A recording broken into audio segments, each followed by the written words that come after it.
Bear, I hear Thanksgiving's, we're still like a month away, We're a close, little more than getting there. that, but you're already thankful for something. I'm thankful I'm not the punter for Michigan. That's what I'm thankful for. Yes. Oh my goodness! That didn't turn out well for Mr. Harbaugh. Wow! I thought I was watching Cal and Stanford in the infamous band game. What's worse, that or when they lost to Appalachian State?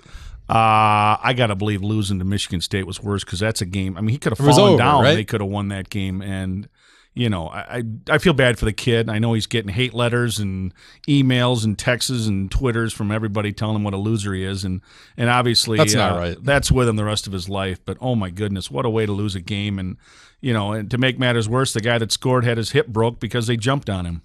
So that was a weird ending. That's just odd. It's been 2 weeks, so we'll have a lot to get to today. We've got the start of the high school football playoffs coming this week. The baseball playoffs continuing. We've got the Packers on a bye week. The Badgers 6-0. kind of just treading water along. So we'll try to get to a little bit of everything here on this week's episode of Extra Points coming up next.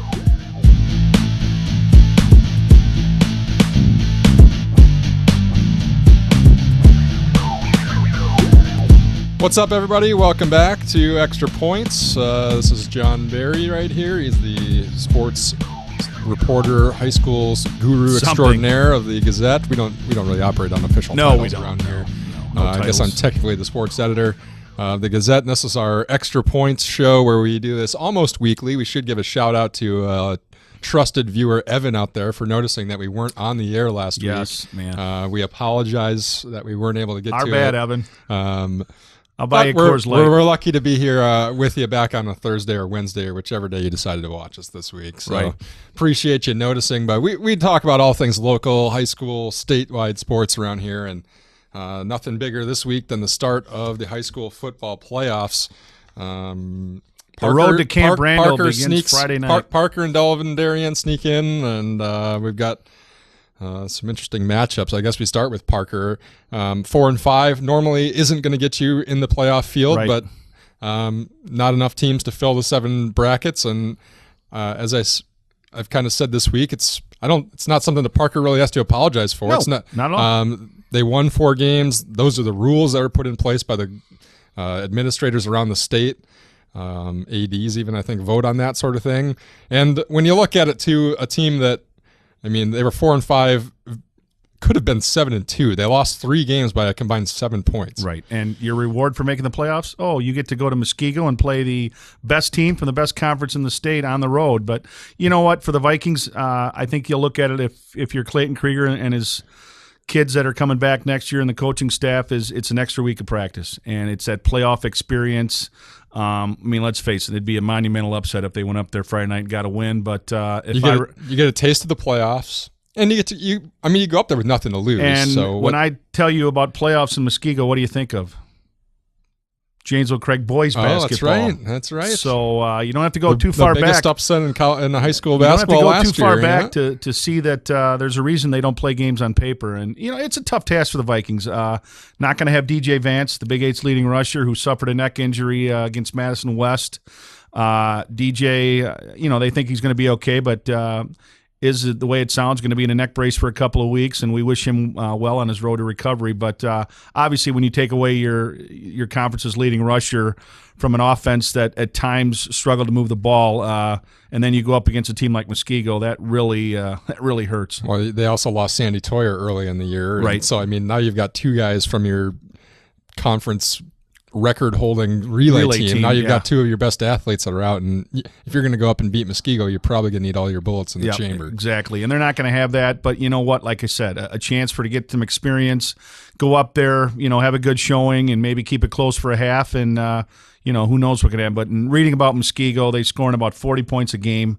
They've rushed for almost 3,000 yards as a team, and they don't give up a lot of points. So it's it's a pretty good formula. There's nothing to lose, though. There's go nothing up there at all. and see what you can do. I agree. Division II, I got my first chance to see Milton on Friday night.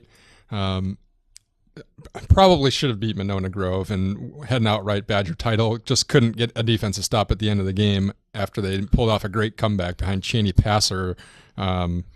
Maybe the most impressive effort I've seen in any game this year was from him in that fourth quarter. They get to go up against Oregon in a Week 8 rematch. Yeah, and talked to Bill O'Leary today. They are still dealing with that cryptosporidium. I don't know if I'm saying that right, but I think you're good. We could just call it crypto. That's what they call it on the really street. taking its toll on the football team. He's had as many as 20 kids that have come down with the symptoms of it. And they didn't know this on Friday, but he said something after the game where he said we've been sick. Three kids couldn't leave the locker room. His own son Patrick's lost 11 pounds in the last week, and he said that at that point they didn't know what it was, and he Right. just said he thought it was, it's going to be fall and the temperature's changing, and this is a time where kids kind of get sick, and it's actually something a lot more serious. Yeah, a lot more serious, and something that they're very concerned with as a district is finding the source of where the parasite's coming from, and they haven't found it yet. But Bill said that team has really been hit hard. He's hoping that by Friday that he gets the majority of his kids back. But let's face it, you lose weight and it saps your energy, and you got to have that on Friday night. But they've taken every precaution, drinking bottled water and washing their hands and doing what they're supposed to do. But Bill said in his 50-plus years of coaching, he's never seen anything like this. He said it's just absolutely crazy. Not that there's ever a good time for it, but now the playoffs are here, and it's about the worst possible time that you could imagine. Exactly. But they get Oregon on Friday, a team that they handled the first time 16-7, and I think a couple of turnovers, that game would have been even more lopsided than it was. But I think Milton takes care of business on Friday night, and that sets up a possible second-round game with Badger. I was going to say, we got an intriguing area game maybe on tap in level 2. Yeah. And Bill said, we lucked out in the sense that we draw the 3 seed. We thought we might get a 2 seed, but that went to Badger. But he said we avoided Wanakee in the first 2 rounds. And, I think their hope is they would likely see Wanakee in that third-round game, but, you got to get there first. And Badger got that 2 seed because they beat Waterford in the final week of the season. That was the main. It got them to be declared you have to declare a conference champion going into the seeding meetings, even though there was a co-champion with Waterford. Right. Since they beat them, they were declared the champion, and that gets you the higher seed. And I think Bill said it best. He said, if we're at full strength last Friday against Mona Grove and I have my whole team out there instead of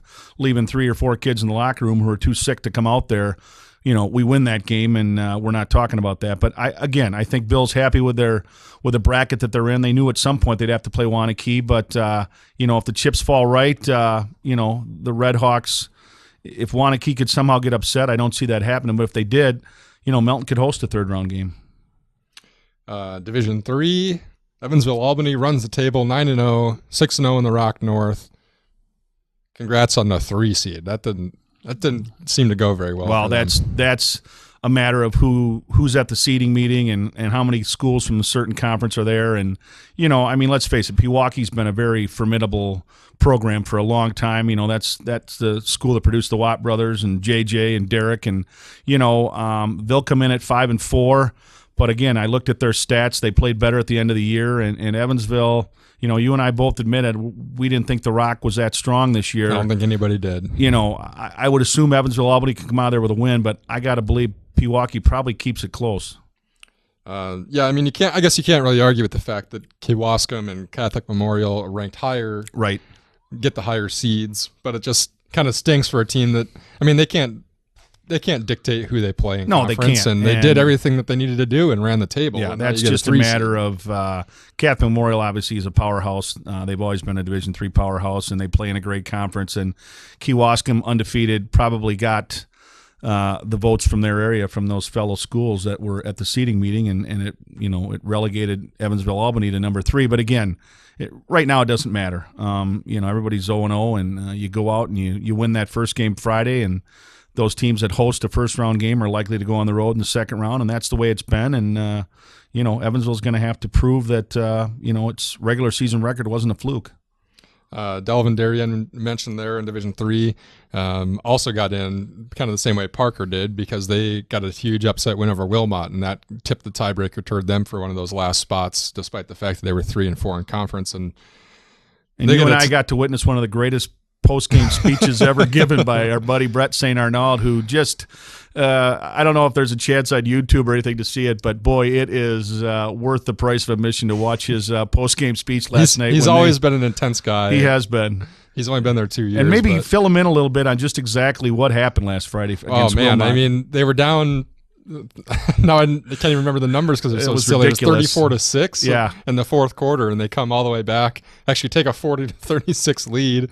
Then Wilmot scores again, sends it to overtime, and they win in the second overtime. And, But I mean, we're talking they were one touchdown away from being running clock, and they somehow it was Newt come back. Rockne, at halftime of a Notre Dame game, because it was just an unbelievable post-game speech that we just looked at each other and thought, wow, that guy, he's got it amped up right now. He always does. He gives those does. kind of speeches. But I mean, if ever there was a time for one, Yep.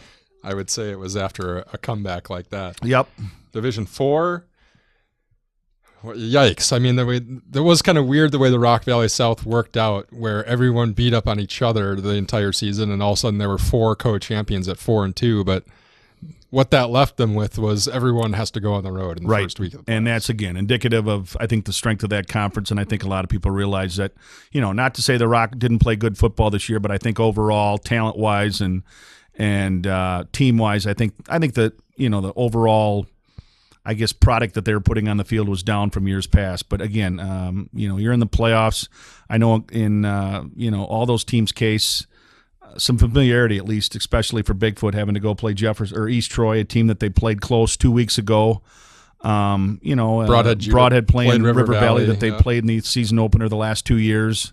And who's our third team there? Turner at Columbus, which probably the toughest draw of those three, in the sense that Columbus was unbeaten until last weekend when they lost to a very, very good Lodi team. Give me one I don't know if you think any of these are actually going to happen, and give me the best chance for an upset of those 3.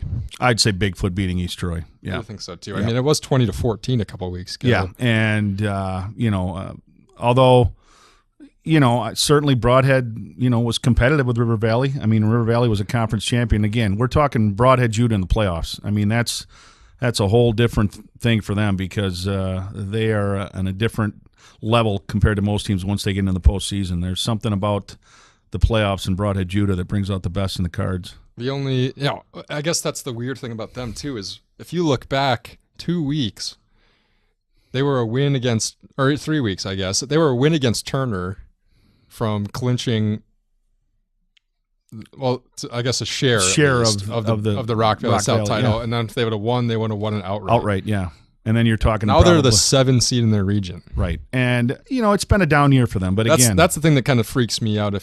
I know they played River Valley close. It seems like so long ago, and they haven't been playing their best football at the end of the season here. Right. And I think it starts with the line with Broadhead Judah. They've always been so good up front and had some big kids. And I think this year, I think their better kids on the line are younger, and they're going to have to play like upperclassmen, so to speak, once the playoff starts, because let's face it, there's no tomorrows after Friday night if you lose. Clinton at Marshall, the other team that shared that Rock Valley South title, they get to drop all the way down to Division 5, but they have to go on the road as well to Marshall. 2 very similar teams. Done a lot of background on both of them. Talked to Jeff Spivak earlier today, and for Jeff, he's just happy to be playing a school that's enrollment-wise is similar to Clinton. He says, we only get a chance to do that against Parkview and Palmyra during the year. So for us to actually play somebody that we, are on kind of the same level with enrollment-wise is good for us. He said they'll run an option offense. He said they do a lot of things similar for us, but he said he thinks the wild card could be the fact that Marshall probably hasn't seen the no-huddle this year, and he says if we run it efficiently, I think the thing that Jeff was most happy about was he's going to have Peyton Pope and Jones on the field at the same time, and that hasn't happened all year. And he said from day one, we're a better football team when those two are on the field. And Pope's coming back from a back injury, and he said he's looking good. And he said with those two both in there, he said it just makes our offense a little bit more diversified. And he said that's when we're at our most dangerous. They won a game in an upset 2 years ago, so it wouldn't surprise me if they did it again. We should also mention the volleyball starts this week, WIA postseason. Craig and Parker both hosting games Thursday night. Craig gets Wilmot, Parker gets Oregon. Right. And then both would go on the road on Saturday night at 7 o'clock, which, again, don't get me started on why they have to play Saturday games at 7 o'clock at night. But Craig would go to a very, very good Westosha team, and I think Parker ends up going to Kenosha Tremper. Yep. And, but again, I mean, it's just nice to have both teams hosting a first-round game, and we'll see what they can do from here. Certainly both teams have proven they're capable of playing with good teams. Division 2 started Tuesday night. Probably the thing to keep an eye on there is if Edgerton gets a rematch with East Troy down the road. That would be a sectional semifinal next. Strike that. That would be a regional final on this Saturday. This Saturday, right? Yep. And then the winner goes to Evansville for sectionals. Probably the other team to keep an eye on is Milton, the number 4 in that region, or in that sectional that Parker's in. But they would run into Burlington eventually. Yeah, and that's the thing. You run into the powerhouses from the Southern Lakes, which, I don't know how many times in the last 5 years that you've seen Burlington or Westosha, playing for a Division I state title, and that's why a team like Delavan that I'm going to go see tonight, you never know about, because they might not have the greatest record, but when you're playing against those good teams, you're going to get better. Soccer also starting this week. Parker and Craig with the old doubleheader up at Breeze Stevens Thursday night. If anybody wants to go up there for that, it's Craig at Memorial at 4 and Parker versus West at 7. And it's brand new, turf and venue, so to speak, at Breeze Stevens, even though that's been there forever. I mean, they updated it, and it's a nice place to go now. And, certainly an uphill battle for both those schools. I don't think there's any question about that, although Craig at times this year with Sabalas, and capable of playing with the better teams, whereas Parker, it's been a tough year for the Vikes, and I think more than anything, you look to the future for Parker. Probably the other two storylines around here to keep an eye on, obviously Delavan Darien, undefeated, trying to defend its Division III state championship. They got Grafton in Thursday. There. Yep. Grafton would be the sectional final, but I fully expect them to get back there. And you know way more about soccer than I do, but in just seeing in Delavan play, they are as skilled a team at any division that I've seen in a long time. They pass the ball well. They do everything that you would expect a very good high school team to do. There's no flaws, and there's really no way to attack them. And, I mean, when you're 21-0 and you've won every game by at least 2 goals, that's pretty darn good. That's pretty good, yeah. Especially with all they lost last year. Yeah, exactly. That's the amazing thing. They lost a pretty big senior class from that state championship team. You and I, if you would have said they're going to be 21-0, we would have said, well, no way. Not with what they lost, but here they are. And then in Division II, probably staring at an Elkhorn-Milton rematch. They got to win a couple of games to get there. That would be next week. And then they would maybe face Oregon, obviously a powerhouse, but they're not ranked the way they have been the past couple of years. So maybe one of those teams has a shot to get to state. Exactly. Where do you want to go next? How about the Badgers? Badgers, to me, they're just kind of treading water along. I mean, they're not even worth talking about that much because they are who they are, and they're beating bad teams like they should. And sort of. I mean, I wish they would have beat Purdue worse. Purdue's not good. And, they're not going to catch Iowa because Iowa's got a cupcake schedule the rest of the way. I think their only game they have that's even remotely difficult is at Nebraska. Nebraska's not that good. So, you know what? If the Badgers can run the table, finish 10-2, I would think it would be good enough for a New Year's Day Bowl, whether it's Capital One or Outback or something like that. Like I say, I just don't think, unless something happens that I don't foresee, and that would be Iowa losing 2 conference games. Let's face it, if Iowa only loses 1 conference game and the Badgers only lose the 1, they go with a tiebreaker. So, we need a lot of things to happen, but right now they've just got to get better. I mean, they're just not a consistent, juggernaut that we're used to. The running game, hopefully with Clement coming back against Illinois, that'll help. But Stabby continues to be inconsistent. The offensive line seems to be a different group every week, and defensively, I don't have any complaints. Probably the bigger storyline in the 2 weeks since we did this show is that UW Whitewater lost a football game. I know, lost. That is correct, people. They lost a football game. Ended the nation's longest winning streak when they went to Oshkosh on October 10th. Yep. With a loss. They've rebounded since with a win against La Crosse, and they go to Stevens Point, but just kind of weird. And if Oshkosh runs a table, which I'm not saying they will, you got to believe that even though they're only going to take the conference champion, you got to believe that Whitewater gets in on the fact that they are the 2-time defending national champs, and with 1 loss, I can't see him keeping Whitewater out of the postseason. It would be a shame and a travesty, probably. But they also, they've shifted a bunch of things on the depth chart this week. They let the freshman quarterback play last week. they're not quite that level. No, and I don't know how much of it was a hangover last week after losing to Oshkosh, but I think anybody that was at the lacrosse game will tell you that Whitewater didn't play well. Wasn't Whitewater. Not the Whitewater that we're used to. We'll see if they can rebound here in the final few weeks. The Packers are on a bye this week, but they're 6-0. I think that's right. Some people are worried about these undefeated teams. They all seem to have problems. Like, the Bengals are the Bengals and they never win in the postseason, or the Broncos, Peyton Manning hasn't played well. It's just their defense. It's just like the Packers. Eddie Lacy hasn't gotten going, and their passing isn't elite among the top. Right. What? They're undefeated. I think the one thing we learned is obviously Phillip Rivers is a better quarterback than Aaron Rodgers. I don't think there's any question about that. That was proven on Sunday. But no, we were here like 3 weeks ago, and you said Aaron Rodgers was like the greatest player of all time. When your defense gives up 503 yards passing, that puts up a red flag, but they're 6-0. Right. They're undefeated. There's 10, I think they said there's 10 teams in the entire league. They're above 500 at this point. I can't name, they're down to like their 8th-string wide receiver. I can't name. Aberdaris was on the field, and he doesn't, he hasn't got many reps with that first unit. Montgomery goes down. Adams doesn't play. Nelson's out for the year. It's Randall Cobb and whoever's up next. Jeff Janis, who was, very accountable on Sunday. But you know what? As Aaron Rodgers would say, relax. Relax, Packer fans. You're 6-0. You're going to Denver. Should be a good game. But you know what? Even if you lose at Denver, not a big deal. Denver's defense is very good. Manning is probably due for one of his Manning-type games, but both teams going to be coming off a bye, so that'll win, be lose, or draw. Don't let that one game define the season. You're still in good shape. You're certainly far and away the best team in that division, and all you want to do is get to Lambeau Field and have that advantage in January.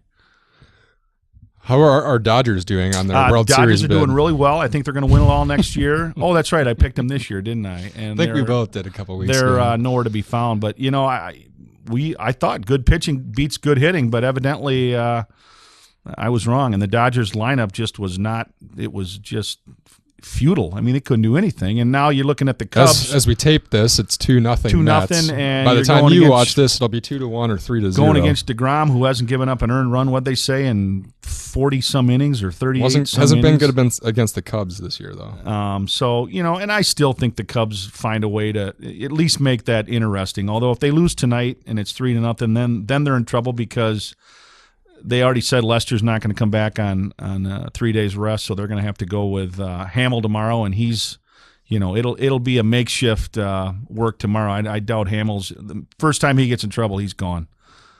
But they got to win tonight. They've got to win tonight, and hope Hendricks can give them, 3 or 5 or 6 good innings and then go to the bullpen. But I heard a report that the wind's going to be blowing out. So maybe it turns into home run derby for the Cubs. Well, and the Mets have hit their fair share as well, including Daniel Murphy. Man, guy's crazy. He was on my fantasy team all year. He never did this. No. And remember early in the year, I said, Daniel Murphy, you're like, yeah, he's good. And then I'm like, I'm not going to draft him. And he's good, but he hasn't been this good now. He's your MVP of the postseason. So all my teams that I even predicted in the World Series are out of it. So what are we saying now? Gosh, that's a great question. Well, you know what? I'll just go look at it. I'm going to go the Mets and Blue Jays. Who's winning? The Blue Jays. I'll take the Mets over the Royals. Which means it'll be the Cubs and Royals, and the Cubs will win it all. So I'll take the Mets over the Royals. All right.